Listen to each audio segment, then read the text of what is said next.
I welcome you today to the webinar on how to improve your sales and operations planning with better forecasting. My name is Rajeshri Das and I am from SNIC Solutions team, India. We are a 12-year-old management consulting firm specializing in industrial engineering, supply chain planning, and digitalization. We have been working with more than 100 brands across the globe in helping them optimize their business. And one of the solutions that we provide is helping brands incorporate forecasting into their business so that they can make better data-driven decisions. This webinar is planned keeping in mind how important it is to develop demand forecast for better stock management, demand management, assortment planning, and pricing. This event is organized by SNIC Solutions in association with Supply Chain Business Solutions Australia. Founded in 1988, Supply Chain Business Solutions have been in marketing and implementing forecasting and planning software packages since 1997. They have implemented forecasting and planning solutions in companies in Australia, New Zealand, China, Singapore, Malaysia, and more than other 100 countries across the globe. Today we have with us Mr. Dinesh Shah, who is the director at Supply Chain Business Solutions, a demand forecasting, inventory management, and planning and supply chain management professional. Mr. Dinesh Shah has over 35 years of experience in the industry. He has implemented more than 150 Australian and Asia Pacific companies in implementing forecasting, demand planning, replenishment planning, and advanced planning and scheduling solutions, and has been streamlining their business processes in those areas. With that note, I would like to request Mr. Dinesh Shah to begin the presentation and share his insights. Over to you, Dinesh. Thank you, Rajashri, and welcome everyone. It's nice to be associated with you, and I appreciate everybody's attendance to this particular webinar. And we will make it as interesting as possible. I guess think if you have any questions, I believe you can send your questions using that chat box, and we will try and look at your questions towards the end of the webinar as such. So the plan is, I guess, we will make a presentation. I'll make a presentation for about 45 minutes or so, give or take, and then we'll have about 10 minutes left for questions at the end. But keep sending questions as they occur to you. Rajashri and her team look at them, and we will organize to answer them at the end. Okay, so today's webinar topic is improving your sales and operations planning with better forecasting. I guess the better forecasting is the emphasis itself as such. And if I basically, from my experience, when I work with many companies, I think forecasting is one of the key issues that only if they can get accurate forecasts, then they can provide much better customer service and better manage inventories. So forecasting is really an important subject anywhere where you have to meet customer demands by supplying your products. Okay, so I guess let's just try and focus on what the topic is of forecasting first. And essentially, forecast is an estimate of future customer demand that we're planning to supply.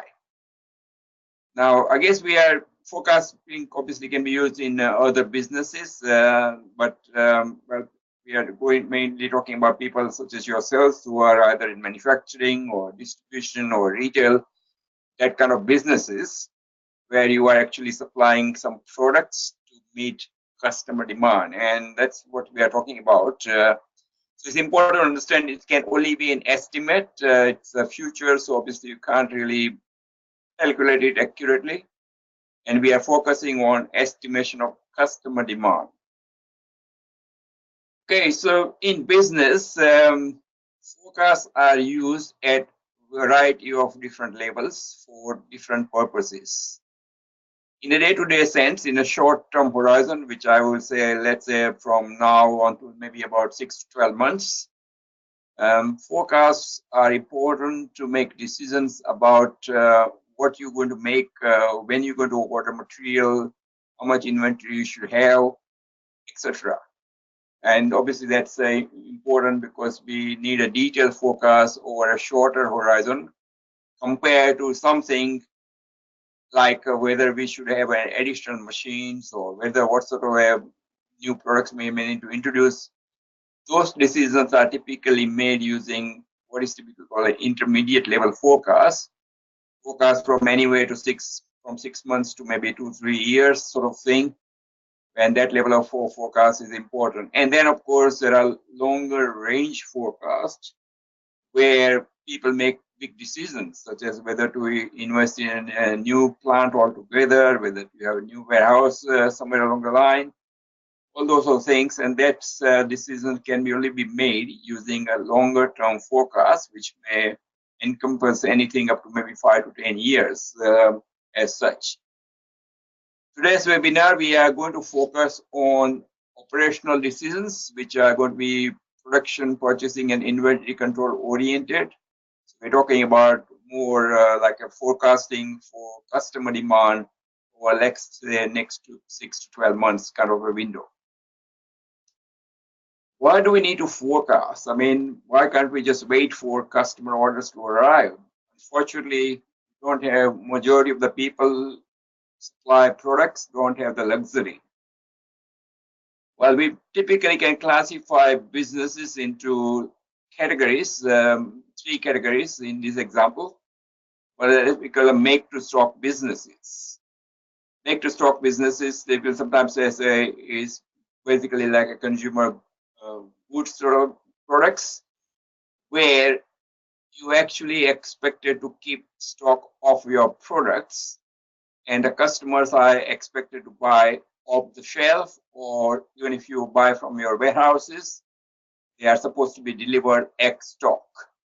So in this particular example, I mean, all your activities, such as purchasing of materials, making of components, and finished goods, they all have to be done prior to receiving customer orders. So you actually have to forecast over that longer horizon, which covers your purchasing, planning, manufacturing, etc. If you are manufacturing, if you are a distribution kind of business, well, even if you are buying all your products, sometimes you've got a longer lead time. So you have to forecast all your customer demands ahead of receiving customer orders. If you are like a make-to-order business where you rely completely on orders even before you start making components or starting to buy materials, well, you're lucky because you can really plan inventories, etc., based on customer orders. Although you may have to plan your capacities based on some forecasts or some estimates. And you are something in between, like you can make certain things ahead of customer orders and like assemble to order or configure to order. Like a computer manufacturing is a typical example, or automobile manufacturing is another example, where you have to have things ready to a certain stage, and then you can assemble and then deliver the products after that. And then you still have some forecasting to be done so that you can prepare your components, major assemblies, etc. So majority of the people that are now attending the webinar have to do some kind of forecast as such. The question therefore is, what do we need to forecast? I think the forecast, at the end of the day, we are selling individual products, customers. So directly or indirectly, we have to plan for individual products availability. So if we are relying completely on forecasting, we need to forecast sales or customer demand for each product we sell, where customer delivery lead times are shorter than our own procurement or manufacturing lead time, or sometimes it's called cumulative lead time. So, and then obviously we need to think about how far ahead we need to forecast, and the horizon of forecasting must cover the gap between your own lead times, which is cumulative lead time, manufacturing and procurement lead time, versus the customer lead times. So it needs to be covered as such. Okay, so I guess before we actually go on further, I just want to have a quick poll. Rajeshri, you going to conduct this poll?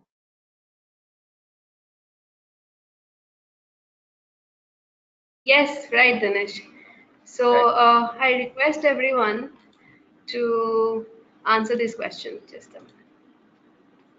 Okay. So do you have to select the poll here, or you already? Okay, yep. Yes. Yes. Poll. So Right. everyone, I request you to choose whichever option you think out of those five is relevant to you. You can just vote there.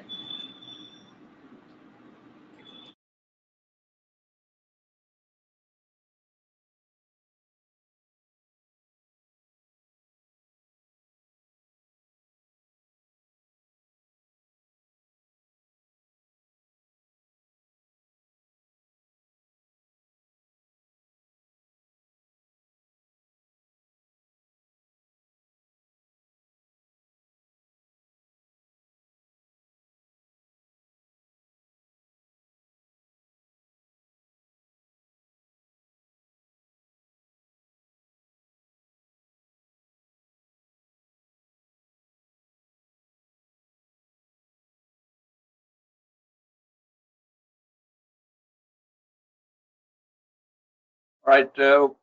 Okay, are we still waiting for other people, Rajeshri, or so we can carry on? Yeah, I think Dinesh, we can now carry on. Okay. All right. Thank you, everyone, for participating. I guess, look, that basically shows what we already know from experience that Excel is still the most popular tool used in forecasting in business. That's possibly not just where you are. That's basically kind of a true, I guess, all over the world, which kind of surprises me, but that's how it is at the moment. But I'm obviously some of you are actually using some tools and things like that. Okay, that's good. Good to know. So let's talk about forecasting and forecast accuracy and forecasting process. In during that my presentation, I will refer to at least three fundamental rules of forecasting. There are more, but I refer to three in particular.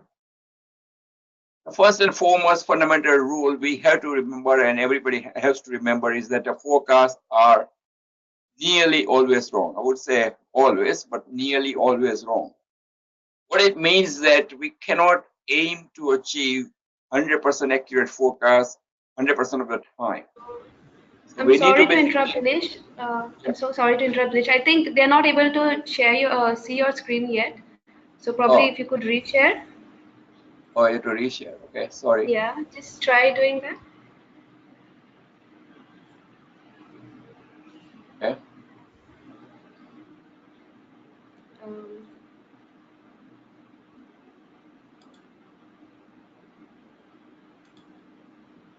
is it you able to see the screen? Not. not yet, Dinesh. Well, Just a minute.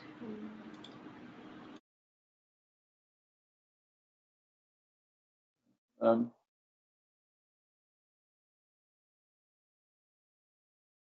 okay, I'm trying again.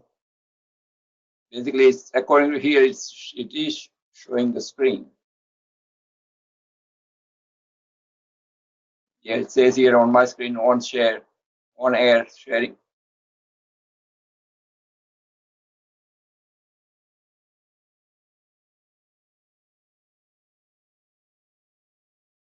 Everyone, just give us a minute. We are trying to fix this issue. We'll be back.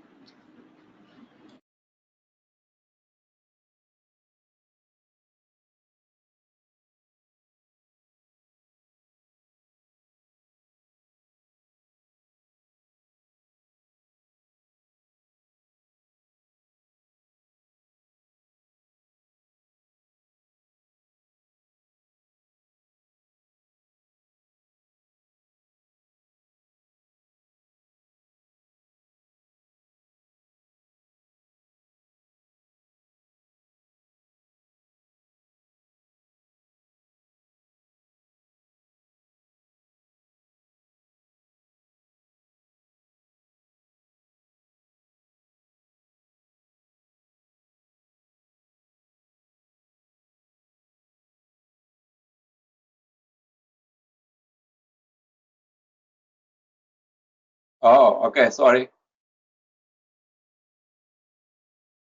Okay, can you see the screen now?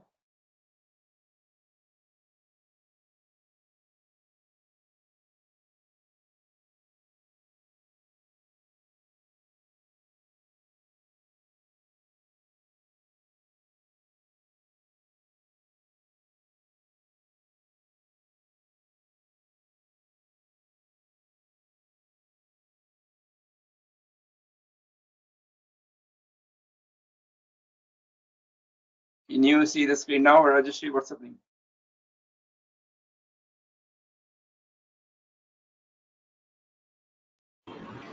Not yet, Dinesh. Just a minute. Okay, what about now? No. Yes, yes, yes. We can see now. Yeah, If you okay, could I just think, share. okay, hang on. Okay, just a minute, Dinesh. Okay, Yes, we can see your screen now, Dinesh. okay, all right, So, thank you. Sorry about that. Okay, I think maybe the panel for poll was preventing it. But anyway, okay, next time you know. Sorry about that, everyone. Hopefully, it won't happen again. This technology, sometimes it happens. Okay, so what we're saying is the forecasts are always going to be wrong. So one of the things I will be referring to is obviously how do you set realistic expectations about forecast accuracy. Okay, the next thing we also next rule, which is applies generally every time, is that when you try aggregate forecasts or a high level forecast are generally more accurate than detailed forecasts. What do we mean by two examples here? Like if you are forecasting in weekly buckets, week by week forecast, this week, next week, compare that to forecast for August or September monthly forecast. Obviously, you're likely to be more accurate when you in monthly forecast compared to your weekly forecast. Same thing applies if you're trying to forecast by a product or a product family. You should be more accurate when trying to forecast product family. However, of course, depending upon the industry, we can't always use aggregate forecast. We have to have detailed forecast at some stage. But it's a good rule to remember that when we can use aggregate forecasts, we should possibly try and use aggregate forecasts where we can. And the third important rule is further out you forecast, less accurate you become. But then we already talked about the fact that as a minimum, you need to cover your cumulative lead time less your customer delivery time. If you are in make to stock, you have to cover cumulative lead time, maybe plus a bit of a safety margin as well. So I guess it's a matter of how you can improve the lead times so that you can cut down your horizon that you must for forecasting. Again, I'll basically refer to it further. Okay, so we're talking about forecasting, and so what are the key components of good forecast? Accuracy, of course, is one, but accuracy is not just only one sort of thing. Apart from the accuracy, we need to worry about the timeliness because forecasts are used in business to make decisions about purchasing and planning and manufacturing and so on. And I guess it's important that we get forecasts in time to be able to carry out those activities. We need to be consistent in our approach to forecasting. Obviously, it can vary. The forecast itself can change, but as long as we are consistent in the way we do certain things, it's important as well. Any good forecast must include documentation on assumptions. It is important that the forecasts are based on some sound assumptions. And sometimes the assumptions are not going to come true. Sometimes the assumption may change, or maybe things change around you, assumptions that you made. So it's important also to do with a what if, what if it doesn't come through? What if this assumption is not right? But at the end of the day, forecast is just not just expectation, not just a gut feeling. obviously some assumptions need to be documented as well. And most important rule is that forecast and expectations around the forecast need to be understood and agreed upon by key players, not just sales marketing, but also manufacturing, supply chain, management, and everybody needs to understand there are certain limitations, there are certain assumptions, there is a certain level of accuracy, and then everybody needs to be working to improve it over a period of time. So let's talk about accuracy first. People ask me what sort of measures can be used to measure forecast accuracy. I mean, firstly, accuracy means how close you are, or you were rather, compared to your forecasted sales. Because as I said, it's difficult to get 100% accurate forecast 100% of the time. So the difference between the forecasted sales and actual sales, when they become known, that's called forecast error. So that's the minimum. You can basically use it as a percentage error, because obviously you want to so percentage error is a big thing. Percentage error should use absolute error, should use error with a sign. Well, I guess that's really entirely your decisions. It's not that critical as long as you are consistent in the way you measure forecast accuracy. However, the second component as a minimum of accuracy, which is important, is a bias. Now, if you are 95% accurate, for example, but every single time you forecast, every single month or every single week you forecast, you are always over forecasting. While you are 95% accurate but always over forecasting, that basically means that you are going to build up a lot of inventory over time, which is also not desirable. So the best forecasts are reasonably accurate and without bias. And with what it means that, let's say you aggregate your forecast over a period of 6 months and then compare to that to actuals over 6 months, generally they should come pretty close. If he's forecasting with a bias, gap will keep increasing with time, which is not desirable. Okay, so now when it comes to improving accuracy, and I guess obviously most people are here to listen to some ideas about improving accuracy and improving sales and operation planning based on better forecasting. I guess you need to define certain things. As there are different measures possible, one important thing to define yourself is to how are you going to measure forecast accuracy. Now, within the accuracy, there are also certain things that are also possible. For example, you may want to measure forecast accuracy as a percentage accuracy. However, which forecasts are relevant? Should I, because let's say your lead times are like 3 months, so when you want to make things or when you buy things from overseas or somewhere, it takes you 3 months to get delivery. So should we measure forecast accuracy for August against the forecast made at the beginning of August, or should we measure forecast accuracy for August against the forecast made 3 months ago? So that is also important to make that decision. Okay, so once you make the decision, you also need to measure your current level of forecast accuracy, because that is your starting point. The next thing we need to do is set some targets. Say, well, okay, fine, this is our current level of accuracy. How much? What can we expect to achieve over a period of time? And that's not going to be one target, obviously, for every single item. Because in any business, doesn't matter which business you are in, there are certain items which have regular demand, consistency in the way the customer order. All these things make it a little bit easier to forecast those demands. And in these cases, you obviously expect higher forecasts. There are some other products which basically are not consistent in the customer demand. They are very variable, very erratic demand. Obviously, you can't expect to achieve the same level of forecast accuracy there compared to something like a high volume regular demand products. So you need to be realistic in setting those things. Okay, once you have it, you say, all right, what is going to be my process? How the forecasting is actually going to work? And how you're going to monitor performance of forecast accuracy and other things. And then gradually monitor and see what improvements we can achieve over every period of time.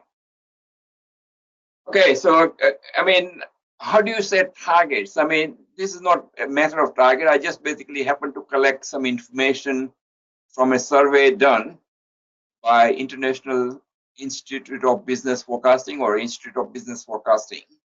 Carried out survey over 5 years for this is a retailing. This is just an example, so it's not necessarily strictly applicable to your business. And people basically have to set targets at different levels as well. So like in this example on the survey they did for 5 years, and that's the total for over the 5 years because the numbers for each survey were really small.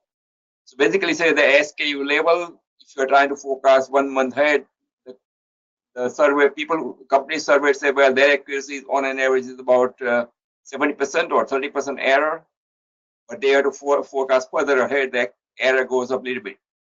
If they are to looking at a category level or product category level, which is an aggregation of a number of SKUs, surely their forecast accuracy improves, but same principle apply.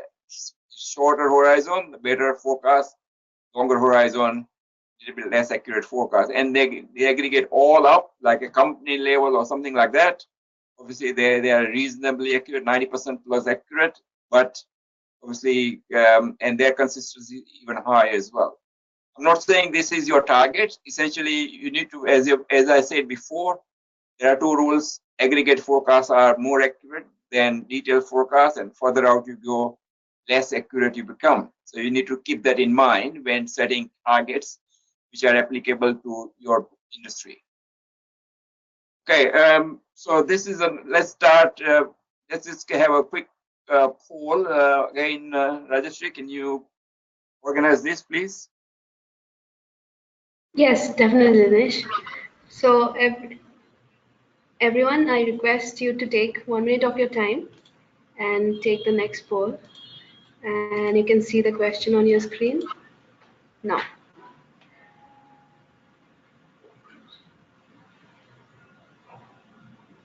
You have to see the poll window.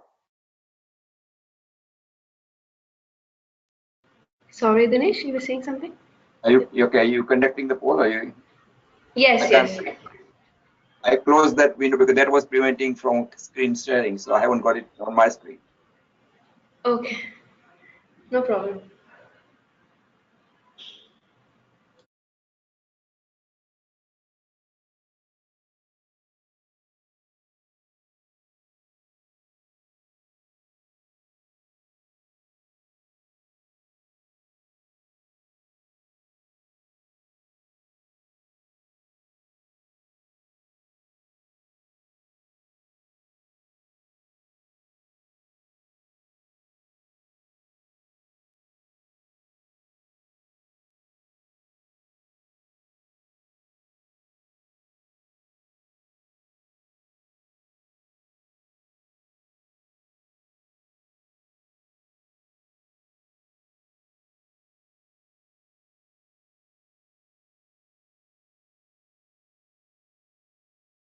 Okay, everyone, you can see the results on your screen. Dinesh, are you able to view the results? Can you No, see I the haven't. screen? I closed this because that was preventing. So what's the kind of give me? Okay, so we have 50% who have chosen option number C, which is between 60 and 70%. Okay, so 60 to All right. 70% is the current level of average forecast accuracy that they have Okay. in Excellent. 1 to 3 months horizon. Followed by option B, 50 to 60%. And the third is 70 to 80%. And less than 50%, we have around 6%. Good. That's excellent. Yeah. But you still able Okay. to see my screen? I presume this time I haven't lost you. Yeah, yeah. Just give us a minute. We will have you back. Yeah. We can see your screen now, Dinesh. You can continue. Okay. Carry on. Yeah. Yes, please. Okay. All right. So thank you for participating in a poll. It's good that at least a lot of people are actually starting with a 60 to 70% level of accuracy, and then That's not bad. So as a starting point, or you already have some process in place. Okay, so what do you do? How do we actually improve from wherever we are to wherever we can be? So that's basically we're going to talk about for the rest of this particular webinar. Okay, so I guess I think some of you already done it. Some of you are already using the tool, but I could say that in the audience, that at least 50% of people, it's already in the first poll, basically say that they're still using Excel. And yes, okay, fine. Excel is a great tool, a lot of things, but is it Excel is good enough tool as far as the forecasting is concerned? And I guess yes, it doesn't seem to amaze me that a lot of people still do it, and a lot of time collecting data, but no time to analysis. So you basically if you invest in a simple tool, can take care of a lot of things, and maybe improvement can only come from not just forecasting. Forecasting itself doesn't do any improvement. The improvement can only come if you basically have a process in place to review the result and then make some changes in the way you do things. So why invest in a simple forecasting tool? It doesn't have to be expensive. Forecasting tools these days are not expensive. The forecasting tools are quite capable of looking at your actual history, which is what you do anyway. When you are trying to forecast, the first starting point, whether you use Excel or not, you are actually looking at your sales history of some kind. And then you're trying to project your sales, maybe using simple moving average or different methods like that. But the advantage of using tools like this is essentially you can analyze statistically a lot of things such as your trend, seasonality, baseline demand, all those things, and you can also put input, later on we talk about that, input of other things apart from your sales history, so that you basically can forecast and then take out basically the sludgery of having to put all the numbers and then in Excel and trying to do it. So investing in a simple yet effective forecasting tool is effectively the way to go. Okay, when I guess people will sometimes ask me, how do I justify investment? Now, if you invest in a simple forecasting tools, your investment could be as little as maybe, okay, I'm sorry to talk about dollar terms, sorry about that, but maybe $10,000 to $15,000 or US dollars or something like that. Now, a lot of companies that represented in the webinar have a significant amount of inventory. And if you look at your inventory, and a lot of people say that their starting inventory accuracy is about 60%, 60 to 70%, for example. So this example is based on a starting accuracy of 60%. If your starting accuracy is 60%, for example, and if you're carrying an inventory, again, I'm talking about dollar terms, like let's say $5 million. If your inventory your forecast accuracy can be improved from, let's say, 60 to 65%, because your forecasts are more accurate, you need to cut down, or you can cut down your what is sometimes called safety stock, just in case stock, to compensate for lack of forecast accuracy. And the saving in inventory itself can pay for many times the investment in a forecasting tool. Further out, if you can improve from 60 to 70%, maybe it's even much better. You can pay for your investment in any forecasting tool in possibly less than 3 months, or even less than that as such.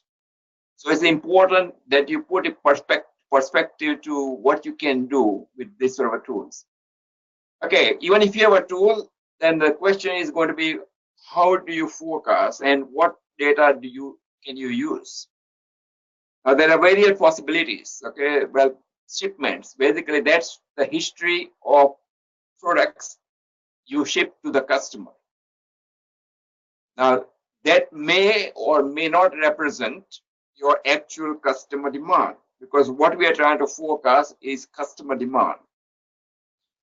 Shipment represent when you ship. So sometimes you could be shipping later than what the customer wanted. You might have shipped partial customer orders.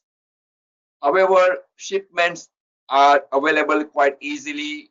If you have any system, you have to invoice your customers, so you have the shipping history available quite easily. Maybe where you can use customer orders or incoming orders as a history to use in forecasting. But in my experience, and unfortunately, even though that is more correct data to use, most companies don't have the data available easily, and therefore shipments are generally still used, irrespective of the fact that they may not always represent your true customer demand. Some people ask me, well, can we use sales made at a counter sale? Suppose you are a manufacturer and distributor products using third-party retail companies like a Big Bazaar or central department stores or people like that. If you are selling a customer to customer or business to business, of course, that's not the case. But if your goods are sold to retail outlets, well, can counter sales be used? Sure, can be used. That's a kind of a measure of customer demand. But then relating that to your shipments and relating that to your manufacturing can be difficult because there are lots of inventory in the supply chain. So irrespective of the fact, maybe shipment may not be the best or most desired history to use. In my experience, most customers that we deal with use shipment history, which is fine, as long as you know what you're doing. How much history should we use to forecast sales? Well, 6 months is not enough. 10 years is not required. I guess something like 3 to 5 years is ideal. I understand that not all your products will have that history. If you are in a fashion industry, you are never likely to have that kind of history. But where you can, that kind of history gives you an opportunity, or even if you are using a forecasting software of any kind, gives them an opportunity to identify things like seasonality, longer term trend, and all those sort of things which are important in developing accurate or reasonably accurate forecasts. Okay, the next question people always ask is when trying to develop forecasting process, what's the forecasting bucket should be used? I mean, daily is too long. I mean, daily is too short rather for companies other than those who are actually marketing fresh produce, which are very, very limited shelf life because day-to-day fluctuations are too many. It's not really worth for companies that are, majority of the companies that are represented in this webinar. What about weekly? Well, again, weekly could be used, but most common frequency or most common bucket size is generally monthly. I believe 80% of the companies who actually forecast customer demand forecast in a monthly buckets. They forecast for sales like August or September, October, etc., rather than this week, next week, etc. And that's fine, and that's not and that's most common. It all depends on your business and how customer place order. If your customer place order only once a month typically, then monthly is more than adequate window to forecast in. And that is, as I said before, that's the most commonly used frequency, or most commonly used bucket size as such, and frequency as well. Okay, now it's important, I guess, that when you actually use any history, whether shipments or incoming orders or whatever that you use, there are bound to be some demands which are abnormal. Basically, they're called outliers. And sometimes you sell something which is out of normal range. You need to provide some information. If you're going to do more effective forecasting, you need to provide some information. If you're using a forecasting tool, you need to basically tell forecasting tool that this is not a normal demand, they are outliers. So again, if you use sort of tools, you can do some of those things effectively. For example, like in this example, like we have some points which are out of norms. I mean, if you look at the forecast, generally you are selling around in this range. So you certainly have a demand going there.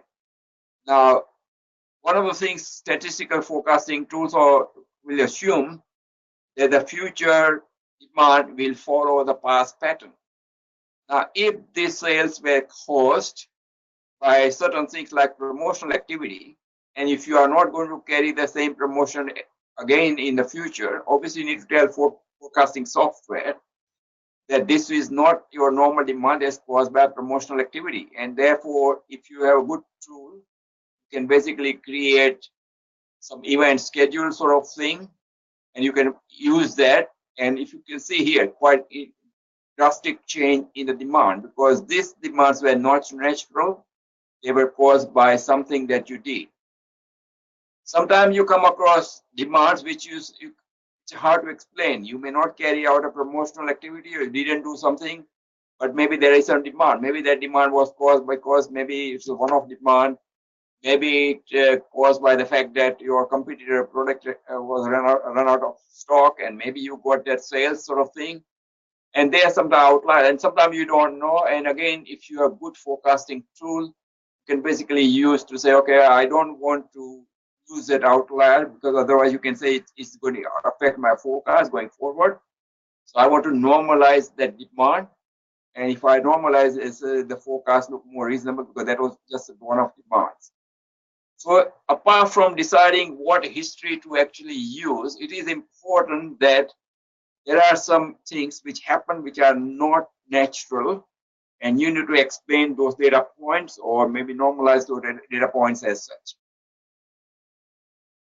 Now, other thing about people ask me about, yes, we need to forecast sales for each product, but what about the situations where we have multiple selling locations? You may have warehouses like in northern India or southern India or western India. You're selling for multiple warehouses throughout the country. Maybe you are selling to different markets. Some products you sell to retailers, some products you sell to wholesalers, some products you export. Then also there's a lot of customer distinction sort of thing, where some customers are large, they buy in large quantity. There are some customers buy in small quantities, not all very often, etc. It is important that you can't always treat them as one homogeneous market. So it's important that when you decide what level to forecast, you can't always aggregate the total forecast demand at a product level and use that. So you may need to develop what's called a forecasting hierarchy appropriate to your business, and you got to make a couple of decisions in there. I mean, when I have a forecasting hierarchy, should I forecast from a higher level in the hierarchy, or what level should I forecast from? Should I always forecast from the lowest level in hierarchy, or maybe a higher level? So designing hierarchy is your own things. Typically, in a forecasting hierarchy, there are two kind of factors. One related to products, like maybe brand sort of thing. One related to maybe markets or customers. So generally, you need to provide for hierarchy which is appropriate to your business. Again, only you can decide. I mean, again, there are multiple options sometimes. Like I say, you want to go to forecast. What should be the next level? So should it be state like Maharashtra or Gujarat or Kerala or whatever it is, or should we look at a different kind of like a target market? Should we look at business customers versus residential customer, or wholesalers versus retailer, and then look at the state, etc. So unfortunately, it's not crystal clear as to what hierarchy you should use, but I can give you some general rule. In designing your forecasting hierarchy must allow to generate best forecast, manage your product flow within the supply chain. There's no point in forecasting a national demand where you keep stocks at half a dozen warehouses in a lot of different parts of the country and supply from there. You need to try and forecast at each warehouse level as a minimum. And again, if you are selling to different markets, where the characteristics are different, again, you need to try and forecast them using its own demand data and then aggregate the demand together. You can't just forecast again as a homogeneous markets if the market itself is not uniform. A lot of people basically mix up with the forecasting level versus reporting level. Say, I need this in the hierarchy because I need to report this level. That's fine. But if you don't try to make your forecasting hierarchy very, very complex, you need to use a hierarchy. And first and foremost, that we are talking about forecasting, the hierarchy that must be used is a hierarchy which gives you the best possible forecast. Okay. Then the second question is, what level should I forecast? Now, give an example, like say if you are trying to include customer in your hierarchy. Now, if you're trying to include all customers, some of the customers are small. Maybe the demand is really, you can't really forecast at the customer level for those customers and get an accurate forecast because the demand is really irregular and they're not going to give you a good forecast. So I guess it is important to make certain decisions as such to what is the base level that you can use to forecast. And I guess that's where sometimes if you have a good forecasting tool, like you say, well, you can choose to say, well, okay, in certain cases, I'm forecasting bottom up. By each warehouse is individual, its own characteristics. In certain cases, I may aggregate the history to a higher level and use a forecast. To me, this looks a better forecast because maybe there were a lot of small variations in overall. But that is your decision. That's not a clear-cut guideline as to what's the best level to forecast in. It's just a matter of making decisions. You can't mix apples and oranges because otherwise it's not going to work. Okay. The other thing we have to decide in clearly identify process is how you're going to manage the process. If you are selling hundreds of products, thousands of products in some cases, you're not going to be able to review each product every time. So you must decide what are the key exceptions that we're going to review each forecasting cycle. And how do we quickly identify items that need attention as such? So because we obviously need to focus on them and we basically say, what are we going to do about them? And that's important as such. Again, the same, Again, I guess, there are lots of exceptions that are possible. You need to make a decision about what is important for you. And one of the ones which most commonly used is things like a forecast accuracy. You want to identify products like this, where your forecast 3 months prior forecast for June was less than 50% accurate. Maybe one-off, might have happened something. You may not have anticipated something 3 months ago, which may have happened. Nevertheless, it is important to review and then identify exception of why it happened. The whole idea is not to find somebody and make it, basically accuse them to be guilty of doing something. It's a matter of understanding what's going on in the marketplace, what's going on with the customer, and what can you do about it as such. The other type of sanity check some people do as well is just like comparing what we sold last year versus what our forecast is this year. And maybe you can identify to say, well, and when any variation, which is let's say outside plus or minus 10% or something like that, is something that I need to quickly check to make sure that maybe something is not going on. I mean, something might sometime happen, like, okay, yeah, I can explain that because the fact that we ran a promotional activity and we are not really going to run a promotional activity, so that's fair enough. So, but nevertheless, it is important to have a process which relies on forecasting review by exception, because you never will be able to review everything every time. And then another input which is important is getting forecast by collaboration. A lot of times forecasts are generated by people in demand planning, supply chain management. They're not close to customer as some of the people are, like sales marketing. And I know there is people, a lot of companies where I visit say they will never rely on sales and marketing because they overestimate, underestimate at the same time. But yeah, this has to change over time. So you need to get input, market intelligence from people who actually are close to the market. You need to allow for special factors like promotional price changes. And it's important that when you work in a collaborative fashion, the document assumptions that are actually made.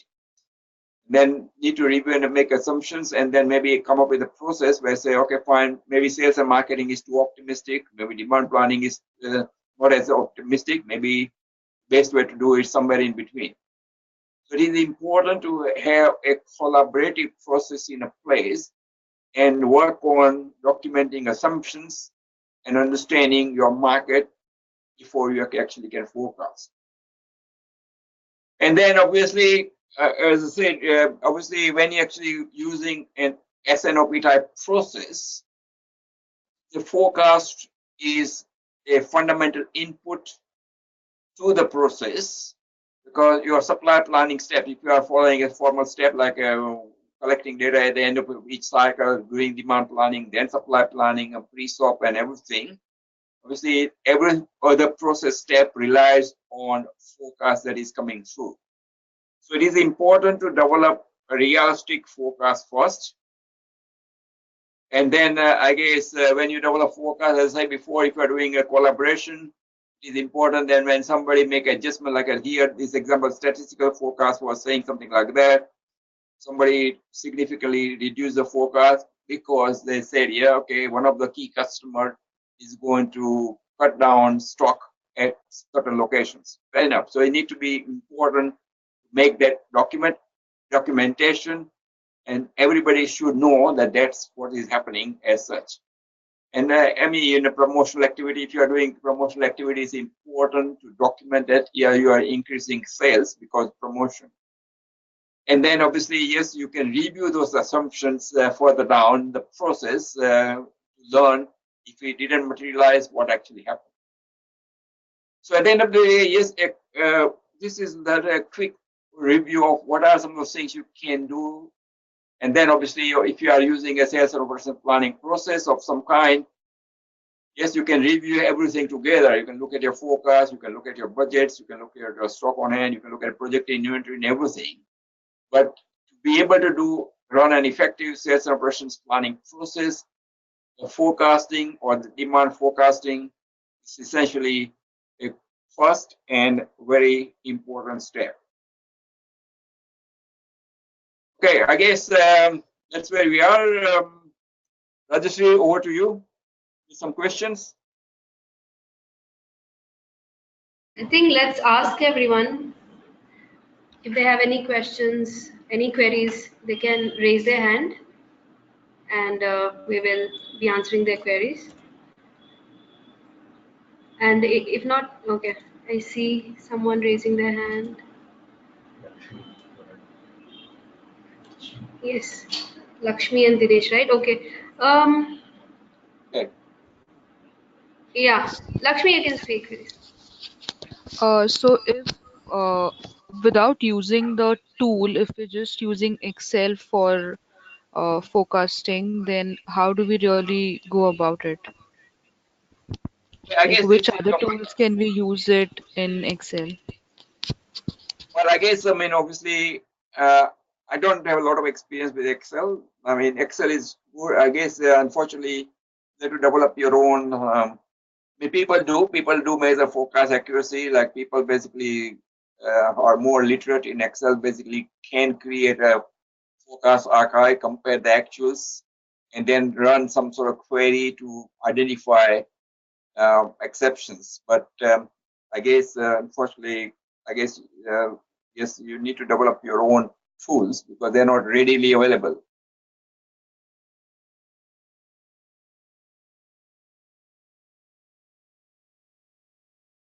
Sorry, I think somebody, Rajesh, are you monitoring questions? Yes. I think, did that answer your question, Lakshmi? Possibly not answer Yeah. the question, unfortunately, because I don't have a magic. I don't have any. I mean, maybe some other people who might have developed something might be the people help, I guess. Yeah. Okay, so we'll move on to Dinesh. Dinesh Limasia, he had a question. Over to you, Dinesh.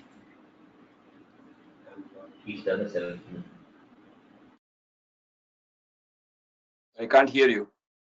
Yeah. No, there is a participant called Dinesh Limbasia. No, I know. I Uh, can see that. I can see his hand, but I can't yeah. hear. Sorry. Yeah, I think he's put on self mute, so we are not able to hear him. If you could, so maybe we could move over to Shailendra meanwhile. Okay, Hello. okay. Dinesh is back. Yeah, I see it. Dinesh, Hi, please Dinesh. ask your So question. I will take So question from Dinesh. Yes. Yep. We are maintaining base forecast, and we have a process of enriching by adding the market insight. So, what is the best way of measuring the statistical forecast accuracy?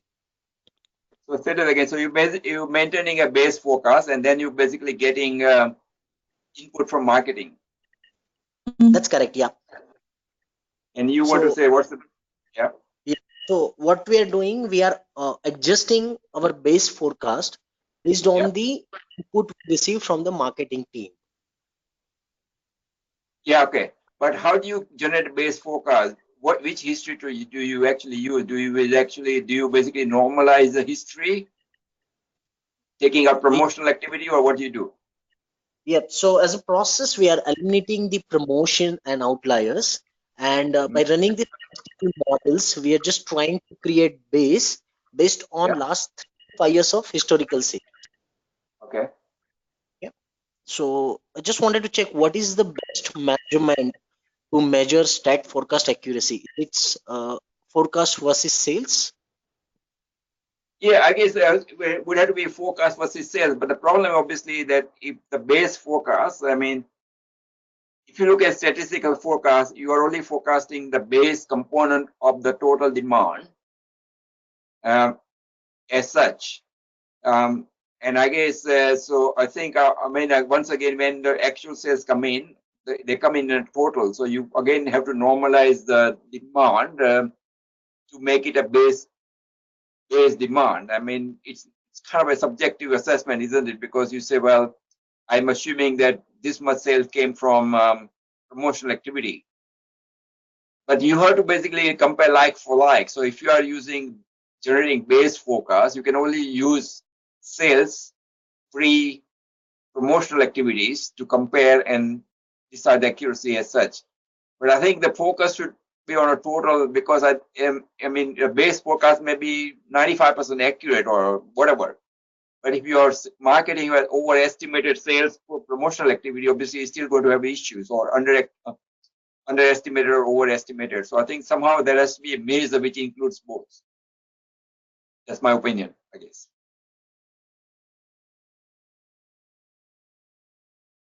Okay, Rajashri, could be. Yes. We'll take the question from Shailendra Rane now. Yeah. Shailendra, please go ahead.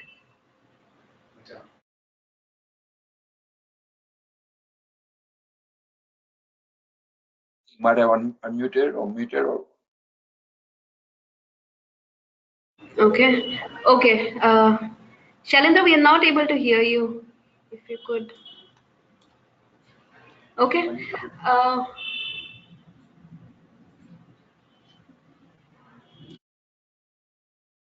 okay. Meanwhile, I Right. have another question. I have another question from Jameel Ahmed Mullah. He's asking about how about using this tool for engineering activities and not just for production demand.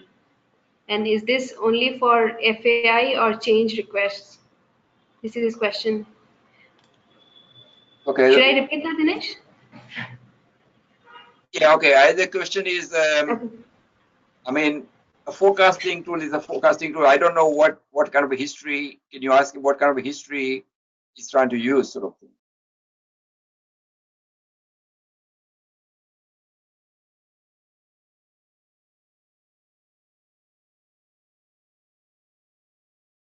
Okay. Jamil, I think if you want your answers in detail, we could connect after the session and we'll try and understand more about. Yeah, Okay, that's going to. I that's think good. Shailendra is still raised his hand, but he is not. His microphone. Yeah, probably. No, I think Shailendra, you can go ahead. We can hear you. You just unmuted. Please go ahead. Okay, Yeah, good. yeah, hi Yeah. Rajeshri. Yes, Yeah, Shailendra. my question is about this integration with SAP, because right now whatever planning has been done, because we have an external software, okay, which does the planning, and then rest all planning comes, only demand plan comes to in SAP. Okay, so now in this case, how that integration will happen through SAP? Okay, so if you're not using forecast from SAP or IBP or anything like that, you just basically have some.